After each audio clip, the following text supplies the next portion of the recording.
ഇന്നൊരു പ്രൊപ്പോസൽ സീനുണ്ട്. എന്റെ മോനെ കയ്യിലെ രോമം വരെ എന്നിട്ട് തന്തയ്ക്ക് വെച്ചു. പൈങ്കിളി എന്നും പറഞ്ഞു വന്നിട്ട് വെള്ളിയായ സിനിമ. വന്നവനും നിന്നവനും പോയവനും ഒക്കെ വെറുപ്പിച്ച് പണ്ടാരടക്കിയ സിനിമ. പിന്നെ ഈ സിനിമയിൽ ഒരു പാട്ടുണ്ട്. ഈ സിനിമ ഇറങ്ങിയതിന് ശേഷം ഇതിന്റെ പ്രൊഡ്യൂസർ ഡെയിലി പാടിക്കൊണ്ടിരുന്നതും ഇതേ പാട്ട് തന്നെ ആയിരിക്കും.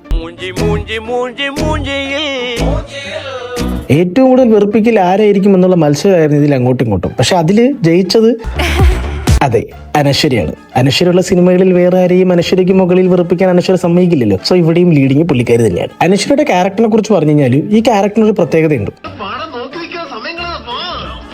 ഒരു കാര്യമില്ലാതെ വെറുതെ ഇരിക്കുമ്പോൾ നടുകൂടെ പോകുന്ന ഏതെങ്കിലും തെണ്ടിയെ പ്രേമിച്ചിട്ട് പിറ്റേ ദിവസം അവനോട് ഒളിച്ചോടിപ്പോവും. അപ്പൊ വീട്ടുകാർ പിടിച്ചോണ്ട് വരും. 2 ദിവസം കഴിയുമ്പോൾ ഇവൾ വീണ്ടും ഒളിച്ചോടിപ്പോവും. അപ്പൊ നമ്മൾ വിചാരിക്കും ഇവൾക്കൊരു കാരണമുണ്ടോ? യെസ്, അവൾക്കൊരു കാരണമുണ്ട്. എന്തിനാണ് ഒളിച്ചോടുന്നത്?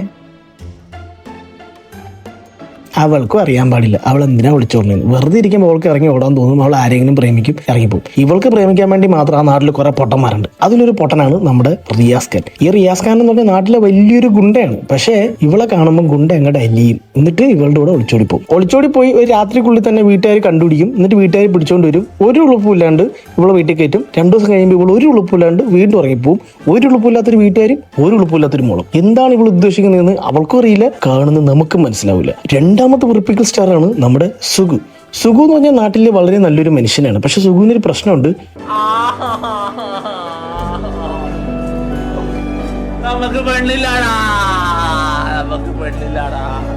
അങ്ങനെ ഇരിക്കുമ്പോൾ സുഗു തന്റെ ബിസിനസ് ആവശ്യങ്ങൾക്ക് വേണ്ടിയിട്ട് തമിഴ്നാട്ടിൽ പോയിട്ട് അവിടെ ചുരുത്തനെ കാച്ചും. എന്നിട്ട് ഈ കേസിൽ നിന്ന് രക്ഷപ്പെടാൻ വേണ്ടിയിട്ട് ഒരു ബുദ്ധിമാൻ പറഞ്ഞു കൊടുക്കുന്ന ഒരു ഐഡിയ ആണ് ഭ്രാന്തനായിട്ട് സർട്ടിഫിക്കറ്റ് മേടിക്കാൻ. ഭയങ്കരം തന്നെ. അങ്ങനെ ഈ സുഗു ഒരു ഭ്രാന്താശുപത്രിയിൽ പോയിട്ട് ഭ്രാന്തനായിട്ട് അഭിനയിക്കും. അങ്ങനെ ഈ ഭ്രാന്തനായിട്ട് അഭിനയിക്കുന്ന സുഗുവിനെ നമ്മുടെ സുഗുവിന്റെ അമ്മയും അവിടുത്തെ കുടുംബശ്രീ ചേച്ചിമാരും കാണും. കുടുംബശ്രീ ചേച്ചിമാര് കണ്ടു കഴിഞ്ഞാൽ പിന്നെ പറയണ്ടല്ലോ, ആ നാട് മൊത്തം സുഗു ഭ്രാന്തനായി. പിന്നെ തിരിച്ച് നാട്ടിലേക്ക് വരുന്ന സുഗു ഭ്രാന്തനായിട്ടാണ് വരുന്നത്. ഒരു ഭ്രാന്തനെ പിന്നെ നാട്ടിൽ എങ്ങനെയും കാണുന്നത്. അങ്ങനെ പിന്നെ സുഗുവിന്റെ ഇമോഷണലായ കരളിലിയിപ്പിക്കുന്ന രംഗങ്ങളാണ് പിന്നെ നമ്മൾ സിനിമയിൽ കാണുന്നത്. ഇതിനിടയ്ക്ക് വെച്ചിട്ട് നമ്മുടെ വെറുപ്പിക്കൽ സ്റ്റാർ 1 വെറുപ്പിക്കൽ സ്റ്റാർ 2 തമ്മിൽ കണ്ടുമുട്ടും. അസുലഭ സംഗമത്തിന് ശേഷം പിന്നെ നടക്കാൻ പോകുന്നത് വെറുപ്പിക്കലിന്റെ അയ്യരുകളിയാണ്. അതുവരെ ഒരു ഫസ്റ്റ് ഗിയറിൽ പോയിക്കൊണ്ടിരിക്കുന്ന വെറുപ്പിക്കൽ എന്ന് പറയുന്നത് ഇവരുടെ സംഗമത്തിന് ശേഷം ടോപ്പ് ഗിയറിലാണ് പിന്നെ പോകാൻ പോകുന്നത്.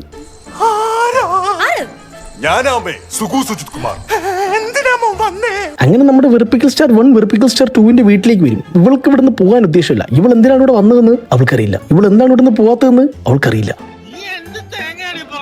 ഇത് തന്നെയാണ് ഈ സിനിമ കണ്ടപ്പോൾ എനിക്ക് തോന്നി എന്ത് തേങ്ങയാണ് ഈ നടക്കണേന്ന്. അവൾക്ക് വീട്ടിലേക്ക് പോകാൻ വയ്യ. അവൾക്ക് എന്തോ ഒരു കാരണമുണ്ട്. പക്ഷെ എന്താ കാരണം നമുക്കറിയത്തില്ല. എന്താ കാരണം നമ്മളോട് പറയത്തില്ല. അവൾക്ക് എന്തൊക്കെ ലക്ഷ്യങ്ങളുണ്ട്. പക്ഷെ എന്ത് ലക്ഷ്യം നമുക്കറിയത്തില്ല. അത് നമുക്കും അറിയത്തില്ല. പിന്നെ എന്ത് തേങ്ങയാണ് ഉള്ള വീട്ടിൽ നിന്ന് ഇറങ്ങി പോണേ, എന്ത് തേങ്ങയാണ് ഉള്ള കണ്ടത്ത് പോയി താമസിക്കുന്നത് ഒരു ഐഡിയ ഇല്ല. അവൾക്കും അറിയത്തില്ല, നമുക്കും അറിയത്തില്ല, സിനിമയിലെ ബാക്കിയുള്ളവർക്കും അറിയത്തില്ല. അങ്ങനെ പിന്നെ ഇവള് സുഗോണന്റെ വീട്ടിൽ കിടന്നങ്ങ് താമസിക്കും. കിടന്നങ്ങോട്ട് മെഴുകും. അങ്ങനെ പതിയെ ഇവളുടെ വെറുപ്പിക്കൽ കണ്ടിട്ട് വെറുപ്പിക്കൽ സ്റ്റാർ 2 വെറുപ്പിക്കൽ സ്റ്റാർ 1 പ്രേമം. പിന്നെ ഒരു പ്രൊപ്പോസൽ സീനുണ്ട്.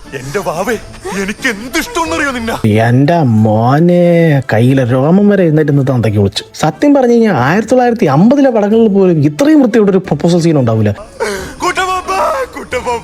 അന്റെ പ്രൊപ്പോസൽ കണ്ടിട്ട് അവൾക്ക് പോലും ഇഷ്ടപ്പെട്ടില്ല. ഇത്രയും വെറുപ്പിക്കൽ കാണിക്കുന്ന അവൾക്ക് പോലും ആ വെറുപ്പിക്കൽ ഇഷ്ടപ്പെട്ടില്ലെങ്കിൽ കാണുന്ന നമ്മുടെ അവസ്ഥ നിങ്ങളൊന്ന് ആലോചിച്ച് നോക്കി. അപ്പൊ ഈ പ്രൊപ്പോസൽ എന്നൊക്കെ പറഞ്ഞുള്ള ഈ അപരാധം കഴിഞ്ഞു കഴിയുമ്പോൾ നമ്മുടെ വെറുപ്പിക്കൽ സ്റ്റാർ 1 വെറുപ്പിക്കൽ സ്റ്റാർ 2 ഒരു ചോദ്യം ചോദിക്കും. നിനക്ക് എന്തെങ്കിലും ഒരു കഴിവുണ്ടോ? നിനക്ക് കലാപരമായിട്ടുള്ള കഴിവുണ്ടോ? നിന്നെ 4 പേര് അറിയുമോ? നീ എന്തിനാണ് ജീവിക്കുന്നത്? പോയി മരിക്കടാ. ഈ ഒരൊറ്റ ചോദ്യത്തിൽ നമ്മുടെ സുഖം തീരും. അതൊക്കെ കഴിഞ്ഞ് അവസാനത്തിലേക്ക് ആവുമ്പോൾ നമ്മുടെ വെറുപ്പിക്കൽ സ്റ്റാർ 1 വീട്ടുകാരറിയും ഇവൾ ഇവിടെയാണ് ഉള്ളതെന്ന്. അപ്പൊ ഇവളെ ഇവിടെ നിന്ന് കൊണ്ടുപോകാൻ വേണ്ടിയിട്ട് അവര് വരും.